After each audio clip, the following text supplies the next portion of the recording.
It looks like the FBI, the rank and file, are just furious at the treatment of Hillary Clinton by their bosses. The Justice Department is just in the tank for Hillary, and it's ruined the reputation of a great agency, and the average agents don't like it at all. And in addition to all that, WikiLeaks has dumped a whole lot of more stuff, thousands of emails from Clinton campaign, including some very harsh remarks about the mentality and the preferences of American voters, scorn of religious voters, Catholic voters. It's amazing the opinion they have of the average American, and yet the average American, according to the polls, are going to vote for her. We'll see. It's not over yet. Yeah, Terry. Talk about some presumptuous attitudes. Yeah, baby. Though. Oh, Unbelievable. Man. Well, Right. Donald Trump is threatening to sue the New York Times over a report that he made inappropriate advances toward women. George Thomas has the story. 5 women are accusing Donald Trump of inappropriate behavior. Among them, Jessica Leeds, who alleges she was groped 3 decades ago while sitting next to Donald Trump on a plane. She recounted the events to the New York Times. He was like an octopus. It was like he had 6 arms. He was all over the place. The paper also interviewed a woman who claims the billionaire kissed her on the mouth without permission while in an elevator back in 2005. Trump's campaign denied both accusations, calling the stories a fiction and completely false. Late Wednesday, a 3rd woman, Tasha Dixon, a former Miss Arizona, came forward claiming that Trump would walk in on naked girls while they were changing backstage at the Miss USA pageant. He just came strolling right in. There was no second to put a robe on or any sort of clothing or anything. Some girls were topless, other girls were naked. Dixon accuses Trump, who ran the pageant, of taking advantage of the contest. I'm telling you, Donald Trump owned the pageant for the reason to utilize his power to get, around beautiful women. I moved on her, actually. She was down in Palm Beach. All this happening days after a leaked video showed Trump making lewd comments about women. With accusations still flying, nearly half of the country started voting early this week as hundreds of people stood in line from Ohio to Florida. With both candidates heading into the home stretch, Clinton, for her part, still cannot seem to shake off the WikiLeaks trail. The group dumped another nearly 1,200 hacked emails from inside her campaign Wednesday. In one exchange, her campaign chairman, John Podesta, urges Clinton to reach out to, quote, needy Latinos during the presidential primary. Donald Trump pounced on the emails. The new emails also show members of the Clinton team viciously attacking Catholics and evangelicals. Did you see that? No, the press doesn't want to report that one. That could be election changing. It's just the latest evidence of the hatred that the Clinton campaign has for everyday faithful Americans. Meanwhile, new revelations about the investigation into Clinton's use of a private email server for high-level government business when she was Secretary of State. The FBI director recommended no charges against Clinton, but a source telling Fox News that many of the FBI agents and DOJ attorneys who worked on the case believed Clinton should have been charged and her security clearance yanked for keeping the off-site server. And high-ranking FBI officials said it is safe to say the vast majority felt she should be prosecuted. George Thomas, CBN News.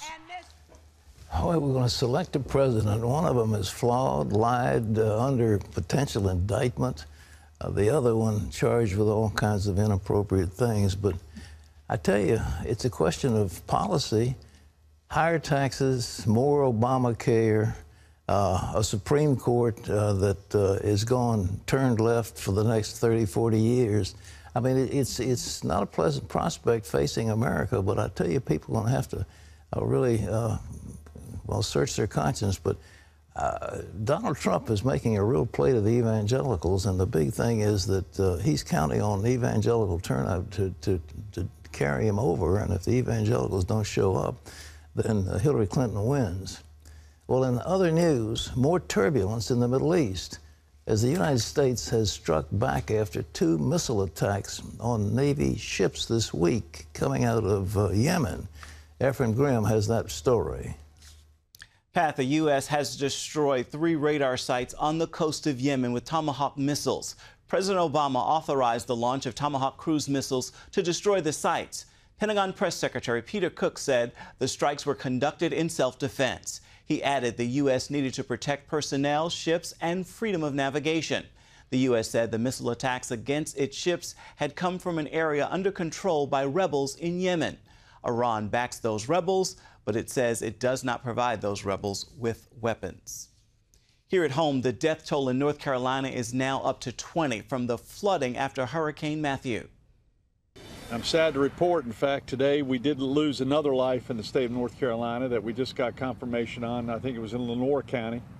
So that brings us up to a total of 20 people that have lost their life during Hurricane Matthew. And even though the sky is blue, Hurricane Matthew is still with us, especially in this county. CBN's Operation Blessing is still on the scene in North Carolina, helping people who have lost so much, and they're in need of volunteers. So if you'd like to help, you can go to the website, operationblessing.org. Pat? You know, this storm has been strange. You know, it flooded those rivers down there in North Carolina, what they call the Tar River on the east coast of North Carolina, and the flooding has been devastating. And those people have suffered so much. But interesting, in our area here in Tidewater, Virginia, many roads are still out. There was one big sinkhole down the road from where I live. Something collapsed. I haven't seen it, but the roads are closed and traffic's being redirected, and the roads are just jammed with cars because people can't get home. So it takes some people maybe an hour or more to get to work when it should have taken them 10 or 15 minutes. So that's minor considering the suffering that people are undergoing in North Carolina.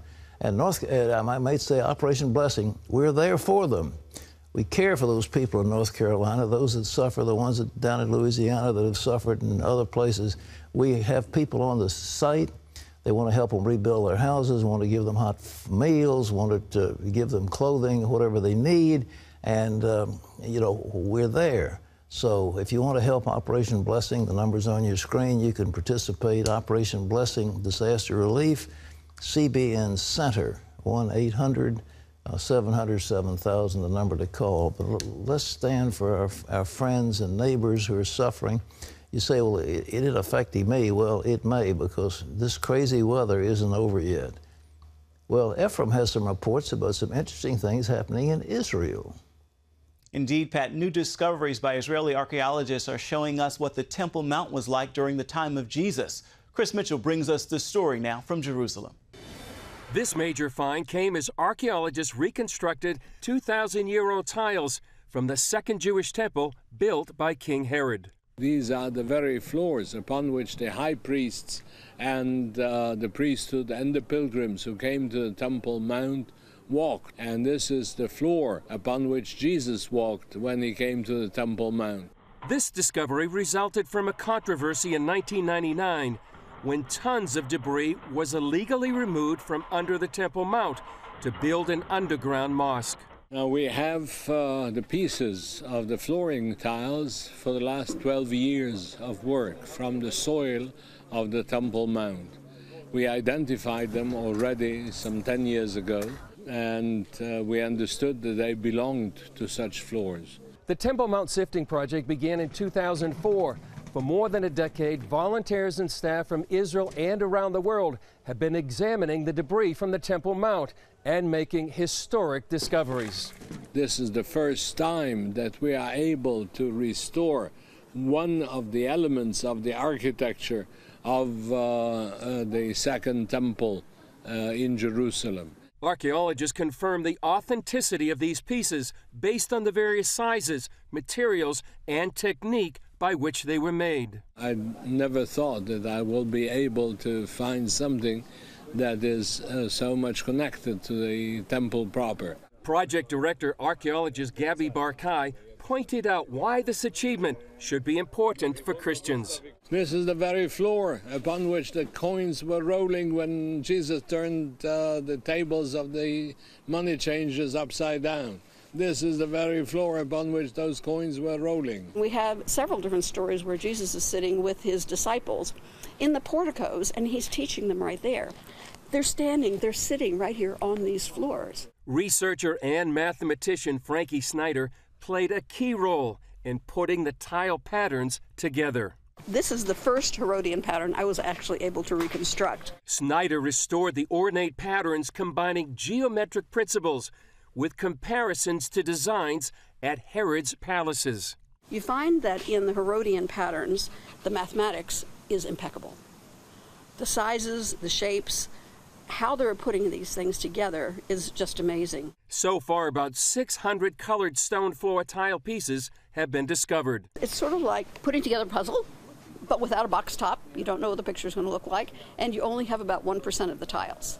We're not out to try to prove anything. The temple was there, but we can show you more clearly exactly what was there. For years, present-day visitors to the Temple Mount imagined Herod's temple was made from white stone. Now Barkai says the restoration of the floor tiles gives a deeper understanding and appreciation for the glory of the Second Jewish Temple. Chris Mitchell, CBN News, Jerusalem. What an amazing find, Pat. Well, it's fascinating. You know, archaeology is proving the biblical story is correct, and I've studied biblical archaeology in seminary, and I was intrigued by some of the things that are there, and it goes way, way back. And you don't have to authenticate the Bible. The Bible should authenticate whatever else is there, but nevertheless, these things coincide. Well, you know, I've been saying on this program for a long, long time that multivitamins are really the, I hate to use the term, I better hadn't use it, but anyhow. We get the gist. Okay, all right, whatever. They're not really the thing you ought to be taking, and they get advertised just one a day, one a day, one a day. Nonsense, you don't get enough. Well, Americans are getting smart. Maybe they listen to this program. I don't really think that's where they get their information, but maybe so. But Ephraim has more on this amazing discovery by our health practitioners. Pat, in health news, you say Americans are moving away from multivitamins to supplements like vitamin D, fish oil with omega-3 fatty acids, and probiotics. That's the finding from a new study. One expert tells Health Day News the findings make sense because both fish oil and vitamin D have been the focus of much research and media attention in recent years. Some studies indicate fish oil could curb the risk of heart attack and other cardiovascular problems. And vitamin D could protect against a variety of troubles, including cancer, diabetes, and multiple sclerosis. News you've shared with us before, Pat. I've shared it over and over again, and I'm glad to have the scientists come to the same conclusion. Isn't it good that we can applaud science? Yes. By the way, Regent University, I'm going to talk more about it in the future, but is considering now a college of health science. So that would be wonderful. It really would. And it's very important, and it's a major, major thing. I was asking our Director of Human Resources at the university, who are the biggest employers in this area? Well, next to the federal government, and I think the Newport News Shipbuilding dry dock company, the biggest one is Centera Health. The hospital company has got close to 30,000 or more employees, maybe more. But healthcare is a big thing. Nursing is a big thing. And healthcare, we want to make sure people are not going to doctors for pathology, but are going to doctors and they're staying healthy. Do you take fish oil, dear? I do take fish oil, but mostly because I've listened to you talk about taking fish oil. I have found they sell in the vitamin store a Norwegian cod liver oil, and they have taken all the nasty fishy taste out of it.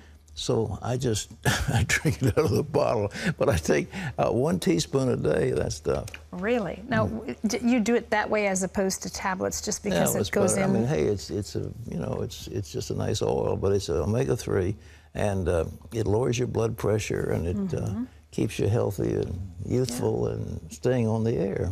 Terry? Those Scandinavians have good fish. Yeah, okay.